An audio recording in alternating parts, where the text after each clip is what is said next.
I, Muhammad Buhari, do solemnly swear that I will be faithful and bear true allegiance to the Federal Republic of Nigeria, and that I will preserve, protect, and defend the Constitution of the Federal Republic of Nigeria.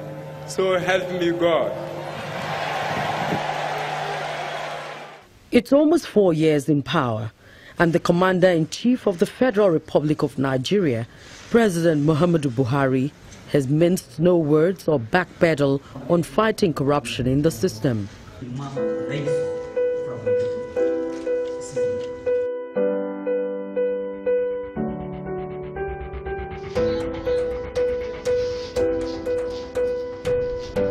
Policies and actions from the government have led to the recovery of some stolen funds, while some properties owned by suspected victims have also been confiscated by government's anti-corruption agencies. The courts are still hearing the cases of those suspected to have pilfered the nation's finances. In carrying out the function of the office, the president in a presidential system such as Nigeria may issue orders to agents and agencies of the executive branch. These orders may set out government policies, issue directives, or command action relating to functions of the executive arm, particularly when executive orders are gazetted and made enforceable with the force of law.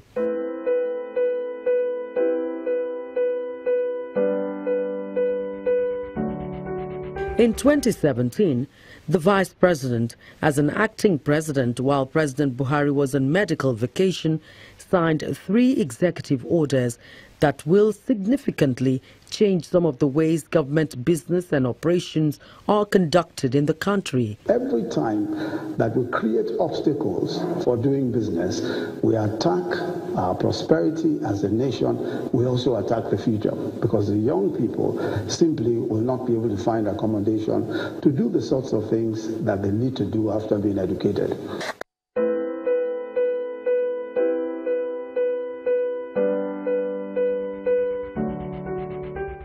The 3 executive orders include the promotion of transparency and efficiency in the business environment.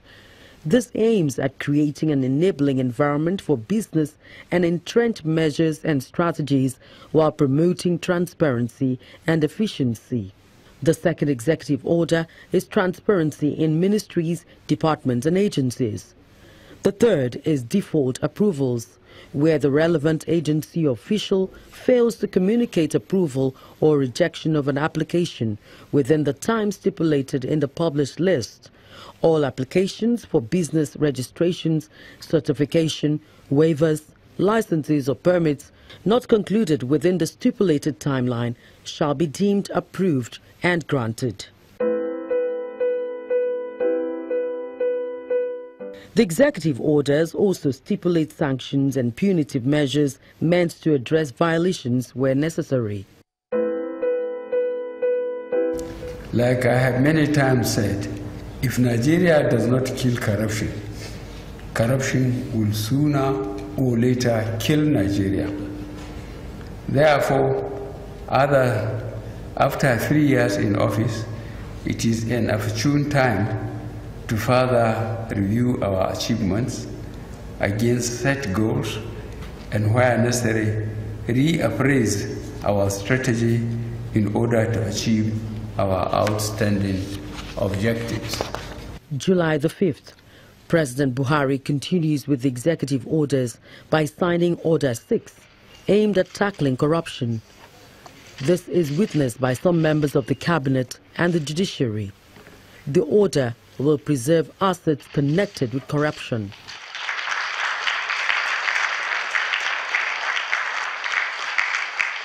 Happily, the fight against corruption is gaining some more momentum among the African states. We just returned from the African Anti-Corruption Year event at Mauritania, where all African heads of state were gathered to promote the anti-corruption message.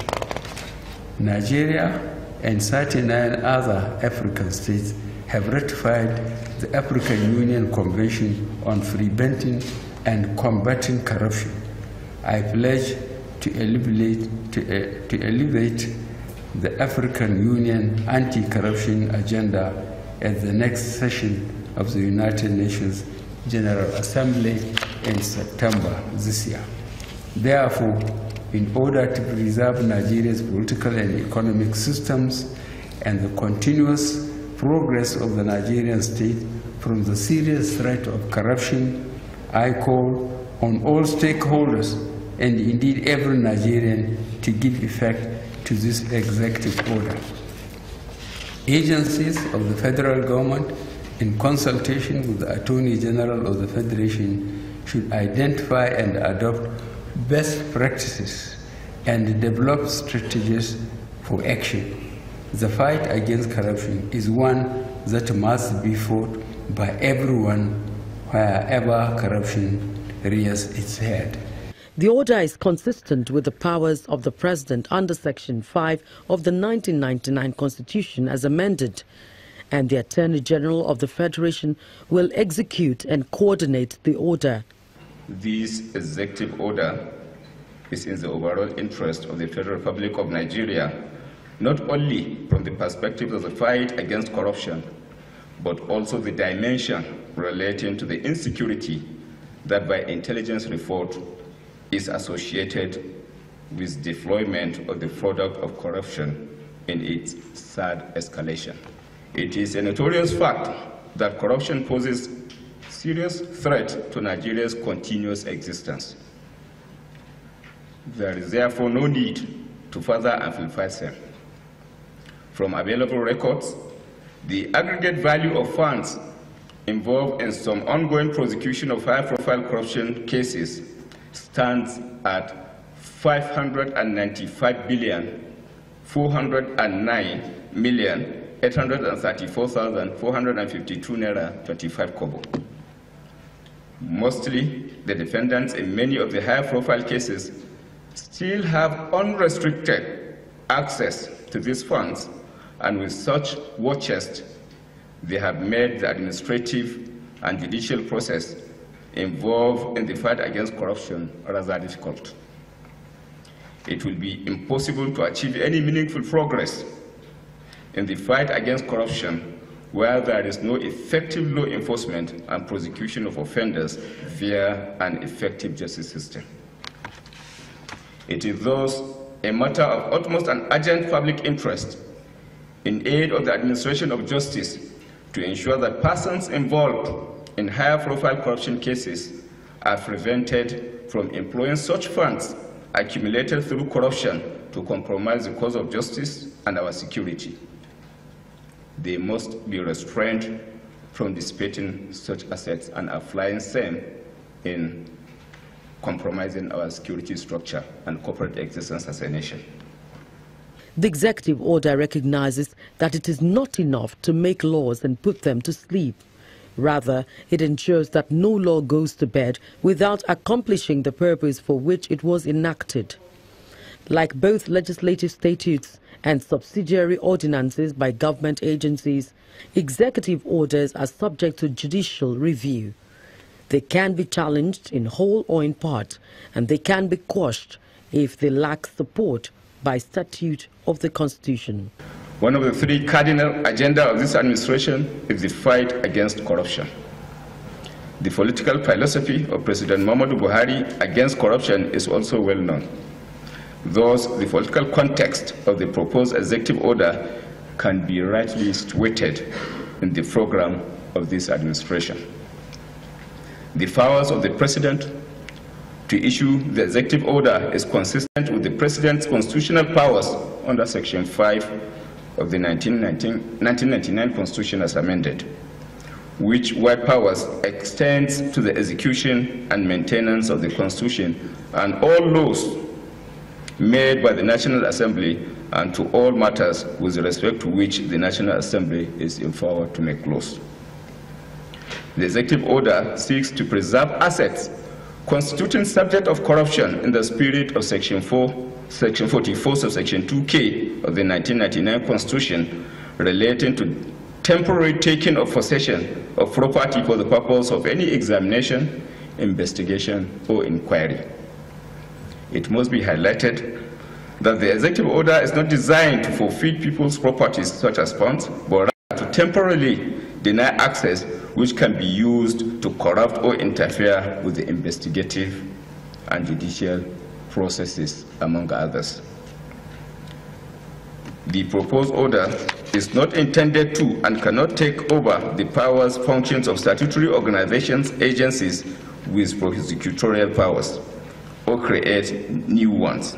Rather, it is designed to activate extant provisions of the law on freezing of assets and to establish a system of implementation coordination through the Office of the Attorney General of the Federation Minister of Justice, who has constitutional powers over all prosecutions in Nigeria. The international community and diplomatic missions in Nigeria will be involved in the implementation of the executive order through intelligence sharing and incidental mutual legal assistance as may be necessary. The executive order is a law, and every citizen is duty-bound to obey them. Under the Interpretation Act, law has been defined to include any order, regulation, or proclamation. The executive order has a force of law, and every enforcement authority, stakeholders must ensure compliance, as proper and effective implementation is important to avoid policy failure. The Office of the Attorney General shall from time to time issue circulars, regulations, and directives in furtherance of the order. This will be done by and through the operations and execution of the order, and coordinating them will be done through the Office of the Attorney General of the Federation, who shall issue monitoring guidelines and formats to be adopted by all enforcement agencies.